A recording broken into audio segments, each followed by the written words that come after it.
before I ask my question, I think maybe listeners should know that it's a Sunday evening and you take the time for me to talk to you, which says something maybe about your passion of sharing and football, and it doesn't matter when you are there.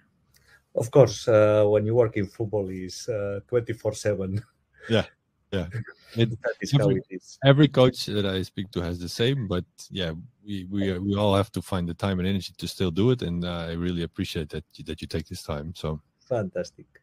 So it's interesting times for you, but first let's go to a spot where you spend a lot of time, probably, which is your office. Yes. You have an office. There's probably a desk there. I don't know. But what is the most important item that you have there in your office?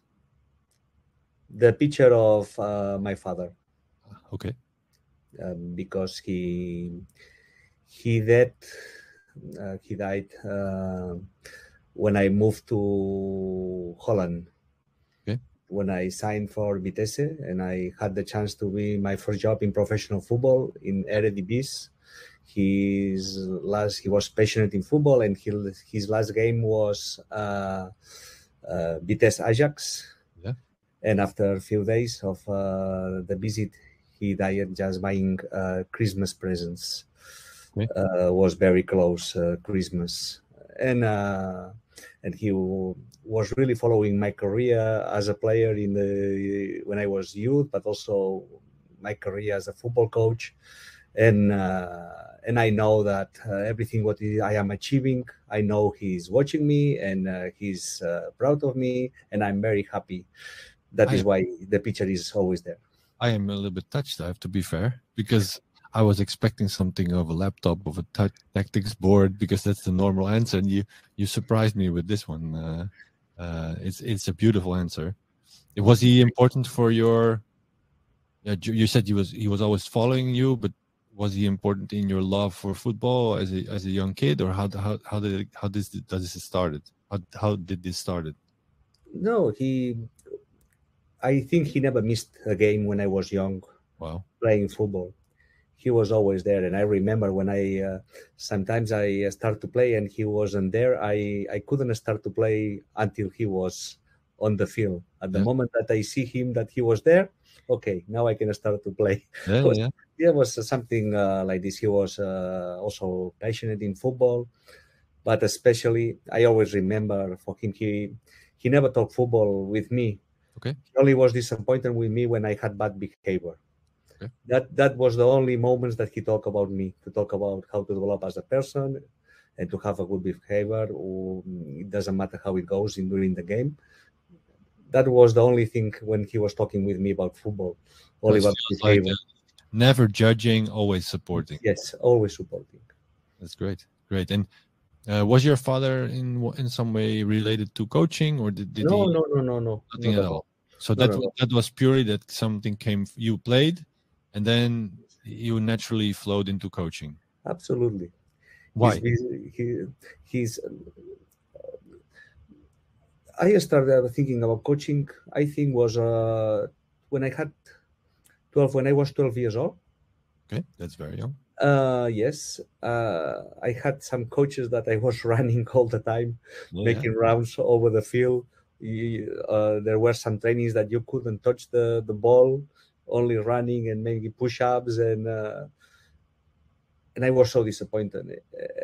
And I said, I don't know if I will be a football player, a professional football player. I don't know if I will have the talent enough to be a professional football player. That was my dream, as all the kids, they have the same dream. The ones who likes football, the other ones of course, but I say, but I will be a coach as well. And when I will be a coach, my players, my teams never will make rounds around the field. Every training from the first minute will be with the ball. And that was in 1979, 80s. Yeah. Now it's very easy to say it, but with 12 years old, so many years ago, that was much different to have this thought in your head. And from that moment, I knew that I will gonna be a coach. Okay. So you kept playing till how old you were, or did you play? Now I am 54. I don't mind. I Still can play? say it. I'm Yeah, still young. I was playing until 23, 24 years old, but amateur football. yeah. Like mostly all the players around the world, they are not professional footballers. Sure. That I'm one more. Uh, Also, the last years I was studying in the university, sports in university, and I couldn't train. That means I only could play football. And in the team that I was in that moment, I was assistant coach. We were winning so much. We promote 5 years in a row that we went in second. We promote until second division B with Club de Football Gavà. And in that moment I had to decide, I continue being assistant coach, because that moment I was already professional level, Yeah. or and I had to stop. That means my football career as a coach, as assistant coach in that moment, forced me to stop playing football. I love it so much to play, but I love more my future and my football career. Yeah. No, that's exactly the reason why I was asking, because of course at one point you feel, okay, coaching is something I want to start investing in, which is pretty recognizable for almost everybody that's listening, because everybody starts playing, and not everybody starts thinking about coaching when they're 12. It's not normal, Albert. I started to coach when I was 17 years old. Okay. That was the first moment I coached. I was playing in a town, and I was injured, and the club was paying just a small salary. I say black money. Now we can say it. Yeah. was black money under the table. And they say, okay, Albert, you will be 3-4 months out of playing football, and we are paying money for you. I need the money, of course. I was young. And they say, why you don't teach kids? And I pick up kids, boys and ladies, from 7 years old until 18 years old. In the same group, there was 30 kids, boys and girls, different ages, 1 hour per week, just to help the community. It was in a small town, and that is the way that I started. And from that moment, I say, okay, if I can handle this group without experience, I can handle everything. It's a great start. It's a completely chaotic start of your coaching career as a 17-year-old. Is from the bottom. Yeah, I think you cannot start in the lower bottom. Yeah. What did you learn there? Because you started and you think, okay, I know coaching, or maybe you just did it for the money. I don't know. But then you start, and then it's a learning, maybe a chaotic learning process. Are there still things that you use from that period now, or in your coaching career? First, what I learned, that every person is different. Okay. Well, especially if you have 7 and 17 years old and boys. I had to adapt from the beginning that every player is different. That means I have this expression that there is no coffee for everybody. Yeah. That we cannot offer the same to every player, or to every team, or to every club. Every player is different, and you have to find which one he likes, espresso or double macchiato. Or cafe latte. Some ones, they don't like coffee, they prefer tea or cola or water. That is what I discovered from the beginning, that whatever I will do, I will take care of the persons individually, trying to get the best of them. Yeah, interesting. It's already in the Netherlands now. This is in coaching, this is now, I think, one of the most important topics. Taking care of the relation with your players. But I can imagine it was not common maybe 20 years ago, or it was much more about football, and exactly like you said, no, this is how we do it, this is how we train, and just fit in or go home. But you already found a way there. Well, you had to, literally, you had to, because of the type of players you had in front of you, to find that adjustments and make it fun. I think that was the start for everybody.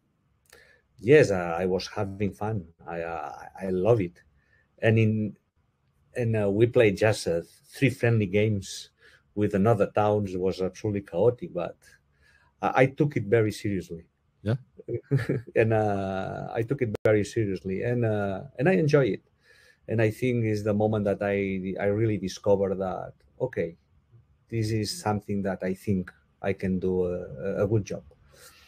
What was the okay? You do that. How long did you do that chaotic job? No, it was all that season.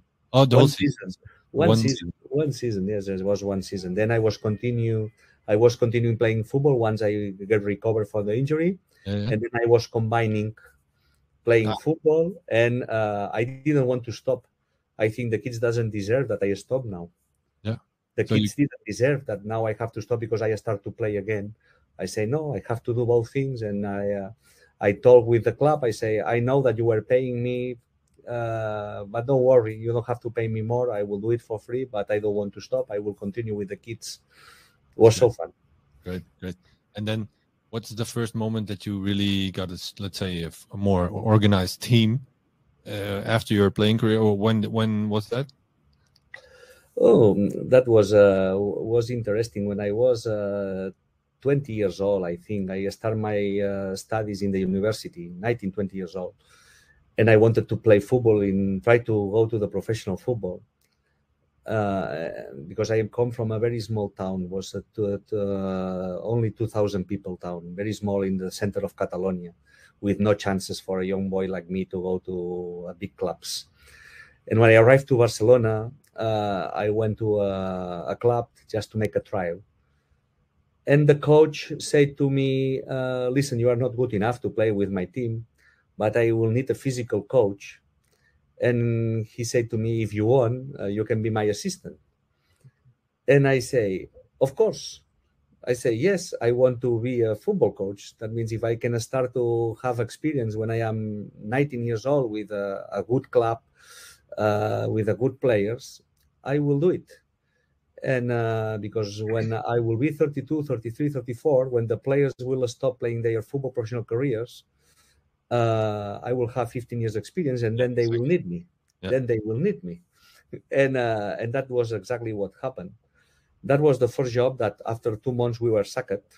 That, as you can imagine, was not really successful. and then after this experience, a friend of mine said to me, Albert, there is a friend of mine who wants me as a coach, not me, my friend. Yeah. And he said he wants me as assistant coach, but I don't want to go there. It's a low-level team, and but I promised him to send someone. Okay. I say yes, but I don't want to go there. The football is so level, and yeah, just go there to be nice with the coach and say no, and that's all. And at least I bring something to him. And okay, that first meeting, it was 8 hours meeting. Wow. Yes. And I said yes. And then the coach asked me, did you go to say no, or did you were just open for it? No, we just start to talk. He was very good convincing people, and I was very good trying to understand what people want from me and what I can do, and trying to see the opportunity. And he asked me, okay, how much money do you want? I say, I don't want any money. I want to do it for free. And he say, why? Yes, because if I do that, it's because I want to get experience. And if you pay me money, you can do whatever you want with me. But if I am doing for free, then you have to listen to me, and I can bring my ideas, and I can be myself, and I can leave the club in any moment. Yeah. That means you have to take care of me because I'm doing everything for free. And he said, okay, I like the deal. And I took care of the team for all week. He was very good scouting and selecting good players, and I was taking the prioritization from the all week, what to do every training. I was in charge of the all training. The coach was in charge of the games at the end of the training, and I could get a lot of experience, and we promote 5 years in a row. That was the job you were talking about. Yes, and that was the job that I was talking. That means that at least the real beginning was that one. But to be honest, the first team, Unió Esportiva Sants, when I was sacked after 2 months, the coach is the man who is with me now in Barcelona as well, in the youth academy, Albert Capellas. Okay, so there's still a connection there, and it also says you have to fall 10 times to find your way up there, whatever. Yeah, it's not a problem to fall, never. not as a player, not as a coach. The most important is how you wake up. Yeah. Yeah. How It's interesting, but there's one thing I'll go there next, but it pops into my mind. The first job I was offered as a coach, the guy sat in front of me and we would like to have you as a coach for the U9s. And can you coordinate all the teams of the U9s? And then he said, we can only pay you 1,500 euros. And I said in myself, do I get money for this? I didn't even know. It's true. I didn't even care, but then I went very serious. I said, that's okay. But I didn't even realize that this was something that you could do for money. It was just something I would like to do. Yeah. I have one rule regarding money in my life and regarding jobs. I think it's nice to share with the audience. I don't know how you say it in English. This flower that is 4 leaves is the lucky flower. Is the I don't know the name. Sorry, but I think everybody knows what we are talking about. Logo of Celtic. Yeah. And I say the first leaf is about if you like the job, if you feel the passion with the job that they are offering to you. The second leaf is about with the people that it will be around. Will you feel comfortable? Do you think that with them you can do what you want to do? What is your mission and your vision in that job? The third leaf is about, okay, the demands, the aims that they're asking for you, the club, the company, there is enough. Is possible what they are demanding from you to do it in that company or in that club? Is that possible? It's realistic. Okay. Is that what it's you mean? Realistic. Yeah. And they will offer you the tools to have success. And when you answer yes in all these, the first 3 leaves, then you can talk about money. Yeah. But never, I don't know. But never talk about money. Never talk about money if you don't answer yes to the first 3 leaves. Completely agree. I silenced my phone, sorry. No problem. No, I agree. Because if it's not, and then there's also, even when you're in the situation and the first 3 leaves fall away, it's also, then money is not a reason to stay either. No, absolutely not. So money, especially in football, it doesn't compensate anything because you have to have so much energy and fun in your daily job, or a lot of people are doing it next to their job. So then money should not be important. Yes, I agree. Okay, so you were 20, you were already sacked. It's interesting because I have this list in front of me which says Barcelona, Vitesse, Brondby, Dortmund. You worked in China, and now you're from Denmark, and then you went back to Barcelona. And we are talking about 17-year-olds training with 12-year-olds and being sacked after 2 months. It's a funny story because when I prepared this, I thought, okay, this is going to be a serious talk because this guy has so much experience, and now we're talking about this situation, which is funny, and which says something about your story that I think everybody can relate to, because there's not a story that had like the ideal beginning, and you had to find your way into coaching, and you did everything you could. Believe in what I always say. Be careful in what you dream, because sometimes it happens. That's true. Okay, so then this is my story. This is your story, yeah. Well, it's a great story. Yeah, it's a great story, and actually, well, if I see where you've been, it is a great story. So this amateur career lasted, then you went into pro coaching. You've been everywhere. Before you started, okay, we need to talk about this, because one of the defining moments was you were a youth coach at Barcelona, and then in your spare time, or maybe your time off, I don't know how that would work, you would go watch Cruyff train. That's something that shaped your idea in coaching, or maybe made you fall in love with coaching even more. But what was this experience for you? I was very lucky because I was living next to New Camp. Okay. That means I had the chance to watch almost a lot of trainings of Johan Cruyff with he was in the dream team. He was there 8 years. Yeah. And I was watching the trainings, and I was a teacher in the school. I created a football team in the school, and I was doing the same drills that the first team of Barcelona. I was doing the same drills, the position game, 4 against 4 plus 3, the passing. You were not working at Barcelona yet at that point? No. So you were just an amateur coach, and you were living close by? Yes, and then I was in the school. I created a team. We won the competition in Barcelona from all the school, from different schools, the normal schools, and then after preparing the trainings in that football school, in that team from the football school, the teaching school when I was a teacher, and then at the evening I was training in Club de Futbol Gavà in the other team. Yeah. That means I was in the morning. I was learning things from Johan Cruyff from the dream team. Yeah. Then I was making the test in my team in the school. Yeah. Everything it works. I put all this knowledge in my real job. Yeah. In Club de Futbol Gavà. And I was so impacted from the way that Johan Cruyff was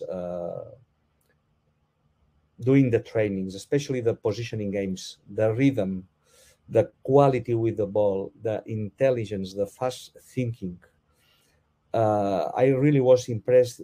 The pace on the ball, the position of the players, the body shape, but especially with his high demand in quality and concentration. Okay. I remember that Johan Cruyff told me one day, Albert, I know if the position game is going well. I don't need to watch the drill. If I only can listen, the sound of the ball, I already know if the position game or the passing kick is going well or not. I don't need to watch it. And was unbelievable. In that moment, there were players like Romario, Guardiola, Koeman, Laudrup. Was absolutely outstanding to watch. And I was really impacted for that. Yeah, I can imagine. And so how did it go? So in the morning, you walked there, you had your note with your pen and paper, and you was... No, with the brain. No. With the brain. I was not writing, yes. Okay. I just was watching, and then I went to the university after the training, of course, late and missing some classes, of course, and everything in my brain. And I wasn't with notes. Okay. You didn't work with notes, but you saw the exercise. You were impressed by this, because otherwise you wouldn't be coming back. I think you kept coming back every time. No, every day. But were the same drills, the 4 against 4 plus 3 positioning game. Yes, the same passing kicks, the same short, small-sided games. There were not a lot of drills. So okay, understand. But the level was so high. I knew I was living something really special. Yeah. I really knew that I was really fortunate to have the chance to live this. And I just wanted to be impregnate of that atmosphere. Yeah, I can imagine. And everybody is listening can feel this, because nowadays you would like to do the same with the elite coaches that are there now. Would like to watch. It's much harder, I think, than you were when you were there. Yes. But you could just maybe walk in, and after a couple of times they would know you. Oh, that's Albert again. He's going to watch the training session. I was alone. You were always alone? No. Yeah. Sometimes somebody else, but... Okay, so there was nobody watching? Yeah. No. It was open, but nobody was going there to watch the trainings. So, and then you saw the demand. Demand is something that stuck with you, you said. So he was so demanding to his players in these same exercises. Yes. What was the way that this impressed you? What triggered you in his way? Was it communication, or is this... the way he approached the players, or what was it? His clear way of coaching was very clear with his instructions. He really knew what he needs and what he wants from every player. And that, I think, was... And his intuition. Johan Cruyff wasn't a coach who was taking a lot of time in preparation in trainings, just a preparation before the training. He was following his intuition all the time, and that was unbelievable. And a lot of times he was playing that positioning games as a player, as a joker, as a flouter. and he was always the best. He was never in the middle defending. Great. Yeah. When he plays the boxes or the rondos or the positioning games, he was so good that he never was in the middle. And his natural, I think, was something natural, something that was really his insight. That was, I think, was one of his talent as a player. He got a big talent to play football, but I think he was really a genuine coach. I mean, he was with talent, because now you can see a lot of coaches that are really good, but they work very hard and they spend a lot of hours. They have all the tools, videos, big data. They have a lot of assistants, but in that moment was him and Reshak, without video analyze almost, and without data, without nothing, and the team was playing fantastic. And that is why, if you are a good coach, you don't need too much. What was the things that you applied to yourself? Was it trying to find the same style? Almost everything. As much as I can. I was copying everything. Can you copy that? Because the charisma and the intellectual and the feeling is hard to copy. So how did you try to make that your own? Johan Cruyff was Johan. Exactly. I was trying to get I was trying to learn as much as I can, but every coach has to be himself. Yeah, that's true. So, but then you saw it, and then you went to your teams later in the afternoon or in the evening, and yes, okay, you can copy the drill. Yes, that's easy, relatively yes, easy. Absolutely. And then you try to look at to reproduce. Sorry, I tried to reproduce what I was watching in the morning, to reproduce it in the practicum in the afternoon. But at the end, people say you cannot play these positioning games in poor teams. I say it's not true. You can do it with all the teams, because if they are not good enough when they have the ball, they also will not be good enough when they have to defend. True. And then the balance is there. Yeah. Great.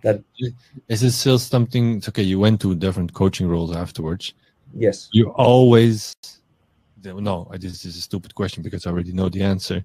You are always you've been influenced by Cruyff always. Everywhere you go, you took that with you, I think. Yes, but I had to adapt. It's not the same to have this influence in Barcelona when you are working for Barcelona, or when you go to Denmark or you go to Holland. Is easy. I was working with Peter Bosz. That was very easy. Yeah. But a big regards for Peter Bosz. I love to work with him. Very intelligent coach, and I learned so much from him as well. We're expending the afternoon to analyze as much as we can the games, what we are doing in Barcelona, what he was doing in Holland, to learn from each other as much as we can. It was fantastic. Yeah. I really like him. But also when you go to Germany, it's different type of football. And then I learned how to adapt my knowledge to the football culture of the country. What was the challenge for you in that adaptation? Because you came from this style and this background, and then you come to a new culture. What happened with you? First listen and then talk. Okay. Try to understand in which things they are very good, and try to tell with your knowledge how you can make the way that they think football, make it better. That is, don't talk if your words are not better than your silence. And that was very difficult for me because I am a man who talks a lot. That was your first experience in Vitesse, then. Okay, then maybe I have to learn to talk less. Is that the lesson that you learned there? In that moment, was not really like this, because I went there with a Spanish coach. It's Ferrer, right? That means I didn't have to convince him.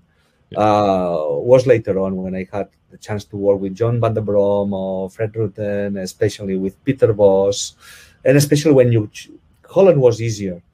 Was more difficult when I went to Denmark or Germany, and in China, I promise you. that's a different story. Yes, it's a completely different story. Okay, so Netherlands. Okay, we in the Netherlands like the open style. Well, no, the possession type of play. So it's very connected to Cruyff, Barcelona, whatever everybody knows, and especially Peter Bosz, who has this unique attacking style of football, which he was very innovative when he started playing that, because he took a lot of risk and he never changed, which I highly. I learned that. You learned that from him? Yeah. This is following me all my life. Okay. That you should never change. That's what you. That you should never change. Okay. In football, you win and you lose. All the coaches. But if you lose out of your way of playing and out of your way of thinking in football, then you don't have anything. Yeah. But if you lose in your way of thinking, your way of playing, still you have your football style, still you have your ideas, still you have your honor, still you have your beliefs. But when you lose going out of your way of thinking, after you lose, you have nothing. That's what you learned from Peter Bosz. That's what you're saying. From Peter Bosz and from Johan Cruyff. Yeah, Cruyff is from also Guardiola. Yeah, of course. From Guardiola and now from Xavi. yeah, same. It will be more or less the same, yes. Yeah, and because before you, at one point as a younger coach, because there's also a lot of younger coaches listening, of course. Yes. I can imagine when you go to a new club and you have your own philosophy, and one way or the other you end up with this club, or you think it's a good choice, but it doesn't. In the end, it's not. What would you? You've been in these processes as well in your early phase of a career. Maybe you weren't into a culture that didn't fit or whatever. What should a coach do then?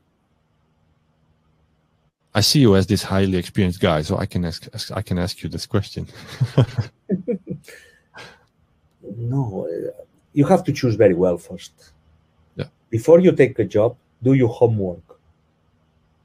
That's true. Do your homework. Don't just accept the job. Remember this leaf with the 4 leaves. We say the lucky. It's about this. Before you accept any job, try to do the homework to be sure that it fits with you. Of course, you will fail for sure sometimes, but you will increase a lot the chances to have success. And I had a lot of problems in my life, like everybody, and I also failed. But if you are in your own beliefs and you are honest with yourself, then it's much easier to bounce back. And what is important when you fail or the things are not going the way that you are looking for or you are expecting, try to open your mind and try to learn from that process and make the weaknesses as an opportunity. Okay. And that means you always can learn. And if as a coach, sometimes you have bad experience and you are in a club that they are not following your ideas, or you think that you cannot bring your ideas there, okay, try to find a way. Don't try to make it everything 100%. Sometimes maybe, okay, in this club I only can influence 10%. Okay, but it's still a lot. In this club I can influence 50, 60%. Okay, fantastic. At the end, enjoy from everything that you can give to the players and to the club with every small thing. I always say when people will listen the podcast that we are doing now, if there is a coach that in one moment you say, oh, I remember that from Albert, and maybe it's a small thing, in that day I will smile as well. Because everything that we can give to the football culture, the football community, everything is important. Every small detail is important. That is why, I don't know why we tell them small details when they are very important. Yeah, I understand. Okay. Yeah, great. So find the things that you can influence and, okay, put it in the back of your mind the reason why you started there. Maybe I like the 4 leaves, and you can draw it any way you want, but there are always elements in that make things worth it for you. That's what I hear. And then find those things that you can change, but I also think, but maybe I think you agree that at one point, if you cannot be yourself anymore, then it's time to do something else.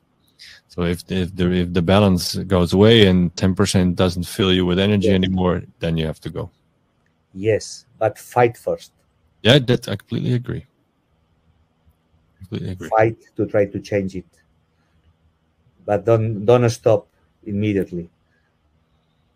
Try to reverse the situation. Have you ever been? And don't take this decision when you are mad or disappointed. Yeah. Make the decision when you are calm and in a nice atmosphere. Yeah, great. Yeah, I like that. Okay, so Vitesse, we've been there, and then you said, okay, Vitesse was easy because it's Netherlands. Yeah. We think the same as Cruyff. Yes. And then you went to Denmark. You thought, okay, I want to be in a cold place now. Yes. And, let's go to Brondby. What was your experience? No, what were your lessons there? Because that's a different culture. Yeah, it was fantastic. I moved from Vitesse to go to Denmark because there was no president in that moment. There was no sport director in that moment. They couldn't offer me to extend the contract. I was waiting 2-3 months. Yeah. And, the club couldn't offer me because there was a little bit chaotic moment, and I had to take care of my family. And even I was with Peter Bosz, I had to leave. And when I left to Brondby to make to change the football culture of the club in the youth academy, also in the first team. But once I arrived there, they changed the president, and everything was different. Okay. That was 2 years about surviving and fighting, and was very nice, but was not easy at all. So that connects with what we were just talking about. Absolutely. Don't give up. And after that, and after that, I met people in Brondby. I had the chance to coach under 21 national team coach. Yeah. And because I think I did a great job there, and people who were working for me with me together, that means even was not the top experience. Then because of that, I had the chance to work with under 21 national team coach, and we had a fantastic European championship. And we did a fantastic job there. And that means never think that you are in a bad place or you are in a bad moment or you are struggling a lot. Try to make the best from that moment, because you never know when something comes from that moment. Respect the people, respect your job, respect your club as much as you can, even if the moment is maybe not fantastic. Yeah. And maybe also the people that you work with, and there's always decision makers that can influence you, but there's always a connector circle that is around you that in your daily life is the most important. And if I hear it, those are the people that came back later in your life and connected you with the U21s. It happened a lot of times in my life. Okay. After then, I worked with Peter Bosz again in Borussia Dortmund. I came back to Barcelona twice. Yeah. That means in my life things are coming all the time. That I really can give a tip to the coaches. Take care of your network. Always work with honesty, with courage, of course, with commitment, because you never know when you will meet the people again. But don't do it because maybe one day you will meet them again. Don't do it for that reason. Do it because you really want to be like this.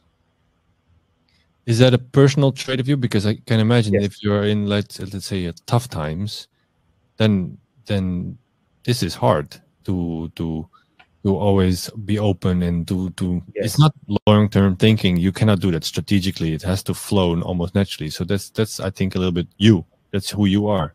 Absolutely. Yes, I agree. I think so. Okay, great. It brought you in brought you in many places, and you're switching in circles. Okay, interesting. Yeah, I a little bit have the feeling that I'm listening to a wise coach that has been everywhere, and that we're listening to good lessons. Yes. I don't know. Okay. And so Denmark, Dortmund. You went from China. You went where you went for a short project in China. You did. Was there in these moments, in these switches? Your network is important. I'm looking for the developing or maybe defining moments that shaped you in your coaching, or were there moments that really made an impression on you, or like you were watching Cruyff in the beginning and later on you were working with Peter Bosz? What were later on the moments that you think, okay, this has also been very interesting and important for me?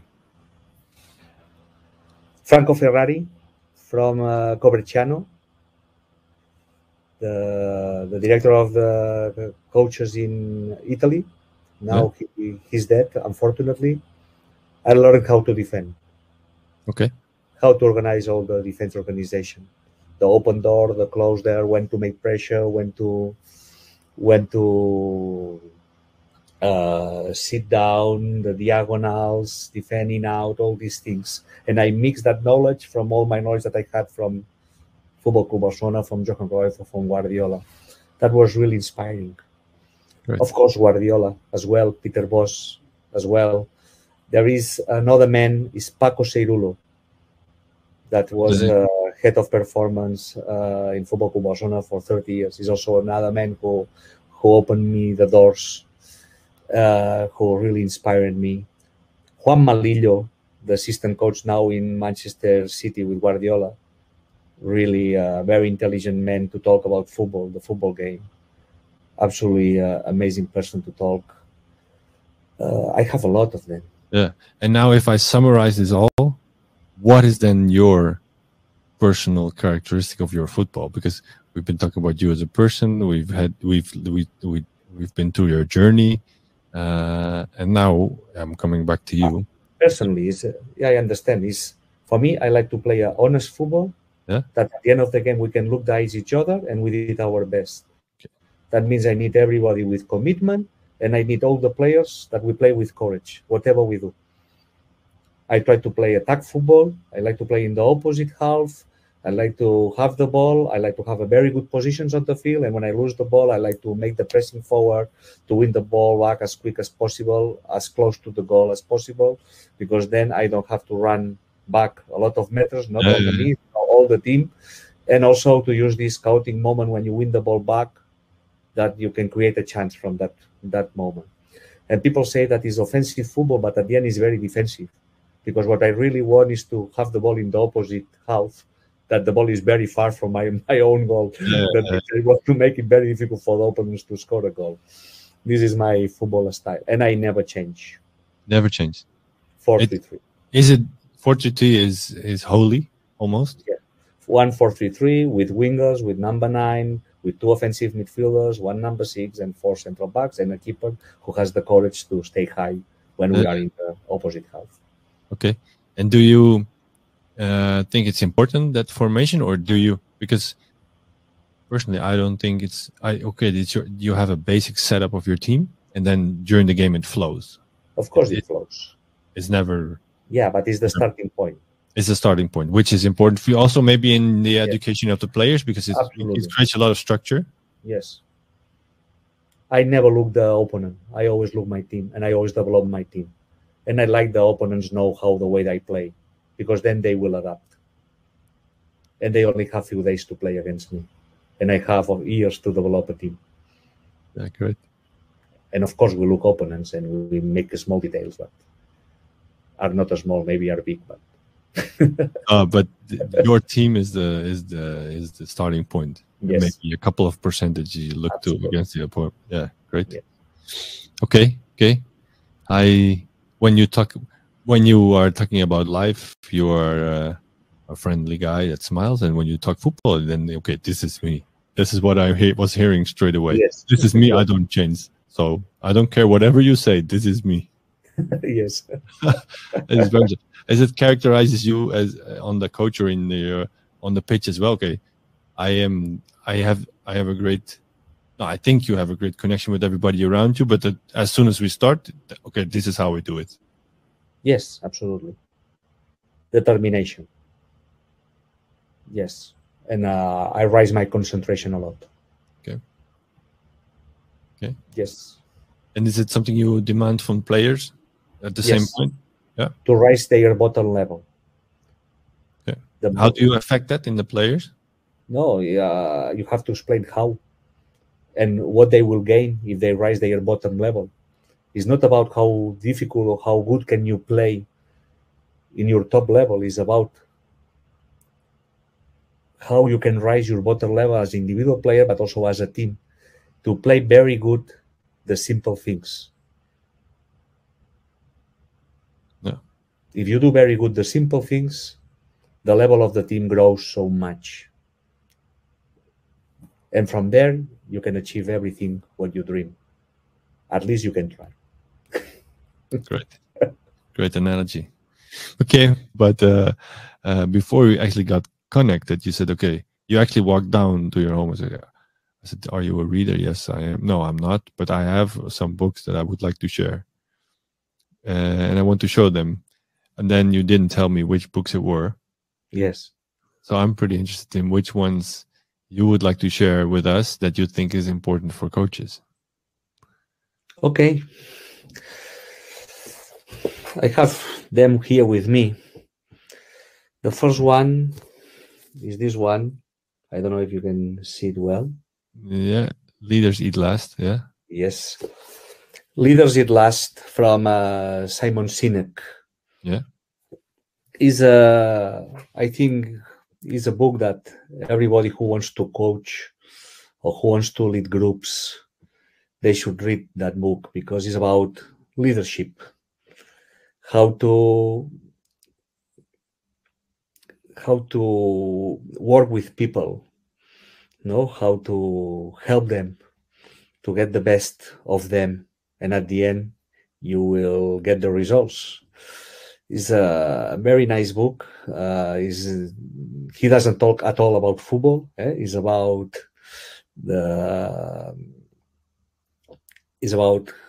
how to help directors of companies and presidents of companies and people very influential, how to lead their team.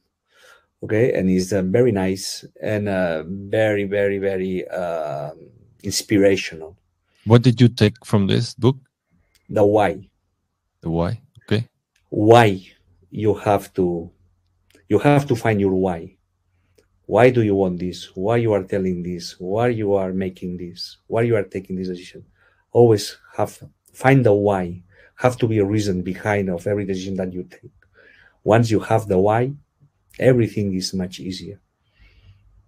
And is it something you do literally within your daily work? Okay, I have to take this decision. Why am I choosing this? Or is it something you try to use every day? Absolutely. And also when I told the players, I tell why I want to play in that way. Yeah. Why you have to make this movement.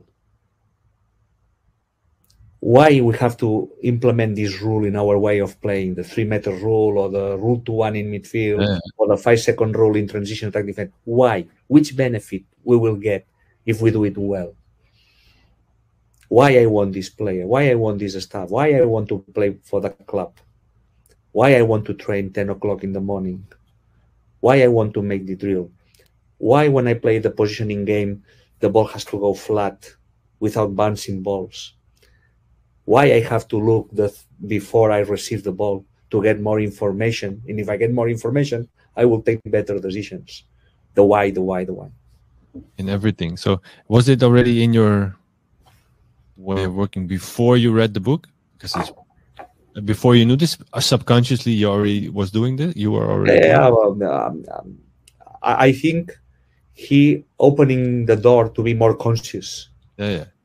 Absolutely. Was the first was unconscious, and after reading the book was one of the first books that really shocked me, I say, to try to discover who I am and why I am thinking in that way and why I'm doing the things in that way. Yes, it was really, really shocking, this book. If the people, they don't like to read the book because they prefer maybe to watch, there are in YouTube conferences from Simon Sinek. And if you listen one conference is 1 hour, you will get the main details of the book. Great. Especially, I think, interesting for the young ones as well. No. I think it's for everybody, even for the old ones. It was for everybody. If I reflected to myself, I now, because of the podcast, I learn a lot and I get a lot more life experience. But when I was a 22-year-old coach, I didn't know anything. I never thought of these things. Yeah. So it's good if you want to know more about yourself. Then these things you can help you on an earlier age. It's true, absolutely true. And also you have to find inspiration out of football. You want to be a football coach, but you have to have an open mind and you have to learn from another sports, but also in the way that the other people behave or the way that the other people take decisions. Have an open mind, read, watch TED Talks, watch TED Talks with the best people around the world who can inspire you. I watch a lot of TED Talks just to get this inspiration, and at the end, you enter in a phase of connecting dots, and there is a moment that you start to connect things, and it's unbelievable, this process, and you grow so fast. Yeah, that's true. I completely agree. That was the first book. I have three more. Let's go. The second one was a man from USA who recommended me. It's a very simple one.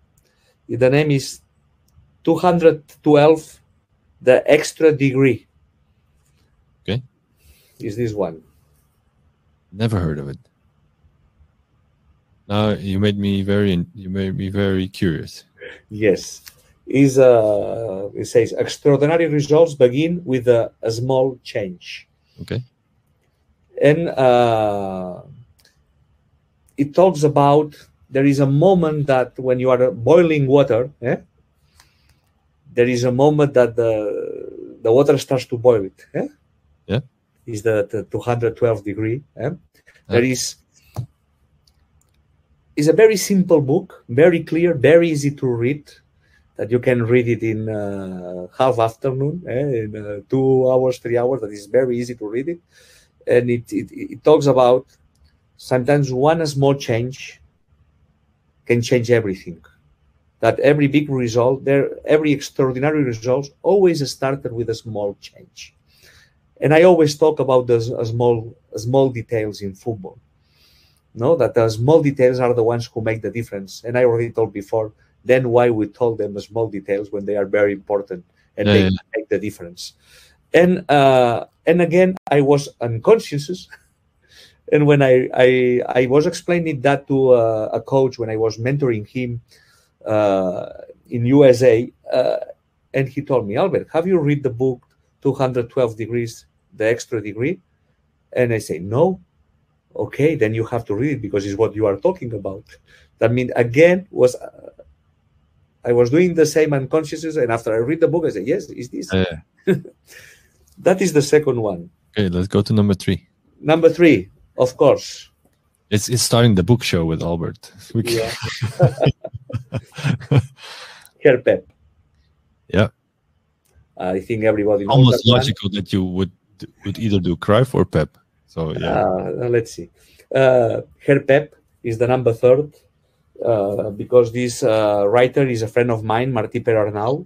He's a very popular. He was living with in München a lot of months, following the coaching process when he was coaching in Bayern München and everything what happened, and he write everything. And if you read this book, you really can go inside of all these small details. The way that Guardiola was taking decisions and why and when and how and who, and it helps me a lot to make my way of thinking better. And I think it's very interesting. I think there is no man as a journalist who knows Pep better than Martí Perarnau. Okay, great. And that is why it's very interesting. If you are interested in this way of playing football inspired by Pep Guardiola. If you like this football style, I think you have to read that book. Yeah, so it's a close story, very close by. Yes, and of course the last one is the one that you were waiting for. We have to go there. No, I completely yes. Great. And is the last one for one reason, because everything started with Johan Cruyff. Not only with me, but also in Barcelona. He was the one who changed the winning mentality in Football Club Barcelona. Yeah. We were the club number 20, number 13 in the world. And after he was with us 8 years, and he changed the club, the youth academy, but also he changed the winning mentality of the team. We won the first European Champions League with him. And with him, we played the best football ever. That means everything started. And of course, Pep Guardiola was coached by Johan Cruyff. That means he learned everything in the youth academy from Johan Cruyff, and then in the first team. And at the end, Pep Guardiola keep everything what Johan Cruyff was telling, and then make his team better, because he improved a lot in the way of defending, what we have to do when we don't have the ball. As you know, Johan Cruyff, he didn't mind to win 5-3. No. I think he always thought that this is very fun for the spectators, very nice to watch, very exciting football. But Guardiola had a different approach. Guardiola say, I want to win 5-0. Yeah. And a lot of people think that Guardiola changed the way of playing, make the offensive football play more modern, more dynamic, more unexpected. But I have to tell you that the way that Guardiola impact the culture of Football Club Barcelona was organizing the team in defense when we don't have the ball. Or when we are attacking, when we are having a ball, how we have to be organized in case we lose the ball, how to make the pressing forward, how to get the ball back as quick as possible, that we don't receive counterattacks and we don't give any chance to the opponent to arrive even close to the goal. That is why, to a more total perspective. Absolutely. But I always say Guardiola never could do what he did without the influence of Johan Cruyff. Yeah. Okay. That is why the last one, but for me also could be the first one, is the biography of Johan Cruyff. Great. That was a very nice book that I got, and I really recommend to everybody. And of course, was his son Jordi. Oh, nice. Was his son Jordi who gave me the book as a present, as a big fan of Johan Cruyff that I was. Nice, nice. You're not only a big fan, you also run a platform with Possession Football, which is Cruyff related, of course. Yes, when I have free time. Do you sleep or no? I sleep, of course. It's necessary to sleep. But when, also, I was inspired for a lot of coaches. I learned from a lot of coaches. And now I am 54, and I had the feeling that I want to share all this knowledge to the community, the people who are interested, because I really think that we are the last generations who got the impact from Cruyff. Because now all the young coaches, they don't know a lot of things about Johan Cruyff. True. They know more from Guardiola. But and I had the chance to write it everything and to draw it, and then I start to make it in the computer. And one day Jordi Cruyff was watching what I was doing, and he said to me, Albert, what are you doing? No, I am writing all these things, I am drawing. And then he was impressed of that. I say, you know that platform will have the name of my father? And I say, of course, I knew it. Because it's inspired for your father. And it's very nice that if you, in 5 minutes, can recognize your father behind of the platform, that it means that I did a great job. Yeah. And that makes me very proud. And then we start to collaborate, and he's helping me as well to make the platform. And we just begin. Is 1 year online. The name is cruyfffootball.com. And we just started 1 year ago. It's a monthly membership, and just to help the coaches to be inspired for this kind of way of thinking, and we showed the drills that Johan Cruyff was doing in the field, but also in another clubs, this kind of Spanish football or Barcelona football or Dutch football, no? This kind of football for the coaches who likes to have the position of the ball, a good positioning on the field, and a good pressure. That I really like to take care of the ball, and they prefer players who are intelligent, and they like to have as highest level in technical level as possible. That people who love football and wants to show the best show to the audience, no? That and that is what we are trying. I saw it's a long trip. It looks very good. It looks very good. It looks very interesting as well. And of course, we have a platform as well. But I'm more than happy to give this a big shout out, because it looks very interesting, and exactly it's very clear which philosophy is behind it. Which I really like that way of how it presents itself and how it presents the knowledge, and it also shows you behind the board explaining the principles or the concepts.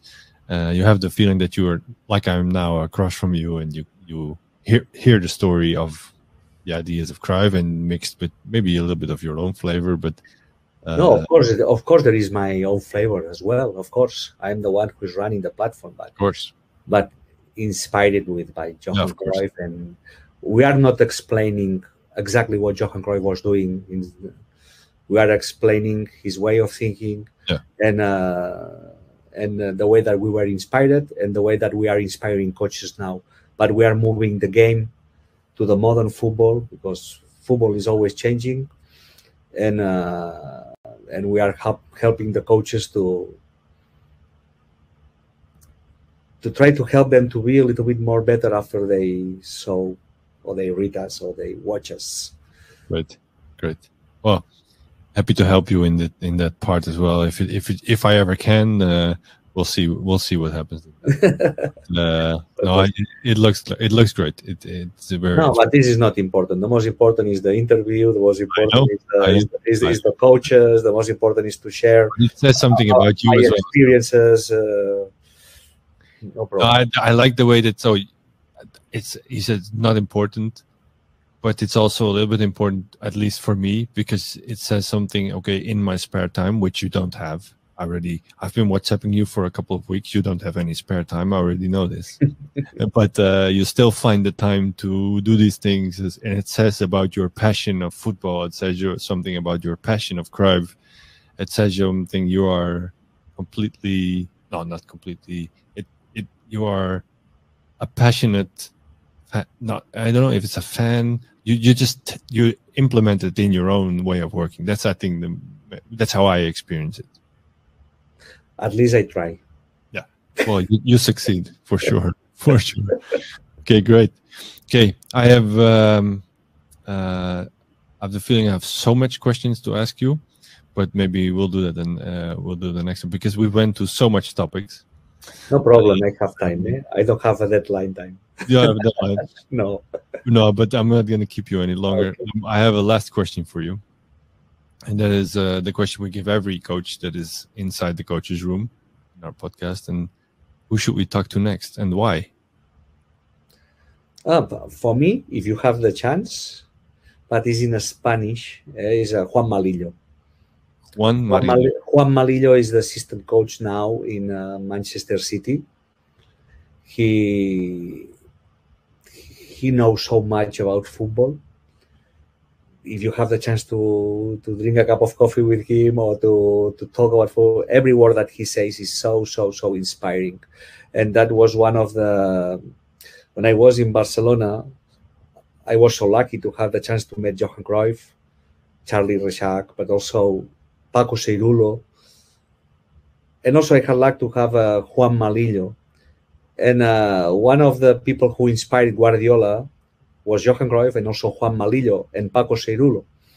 That means the three persons who has inspired me were the same that who inspired Guardiola. And that is why, of course, Johan Cruyff is not with us anymore. Then you should talk with Jordi. and of course, if you have the chance, do it. Then was Paco Cirulo, that is already old man, still working in Football Club Barcelona with me in the youth academy. That is also a really interesting person, but is. And then Juan Malillo. And Juan Malillo, you will learn all the small details in football that, as we talked in the past, are not small. That is why it's very interesting to talk with Juan Malillo. Okay, great. I think when we hear this, so you don't have a lot of free time, and these guys don't have any free time. That's pretty clear. But I think it's interesting for me and also for everybody just to find more about him and what he's done. Probably work out there to get to know him, and then maybe when we ever get to the chance to get a coffee with him, we can connect this his story to this yours and find a way. Good. Okay.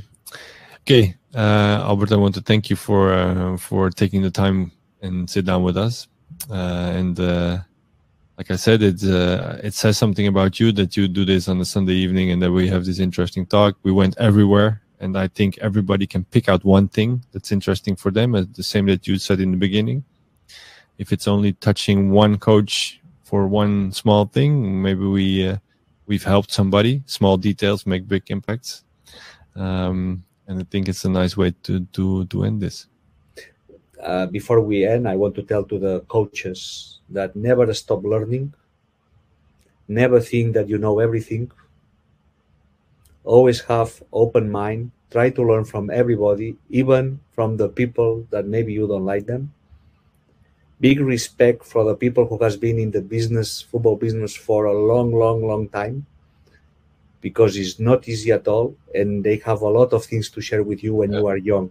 Because one of the things what happen with young coaches, a lot of times they don't have enough experience, they don't have enough knowledge, and they criticize a lot of people who did a lot in the football world. And I think that is not fair.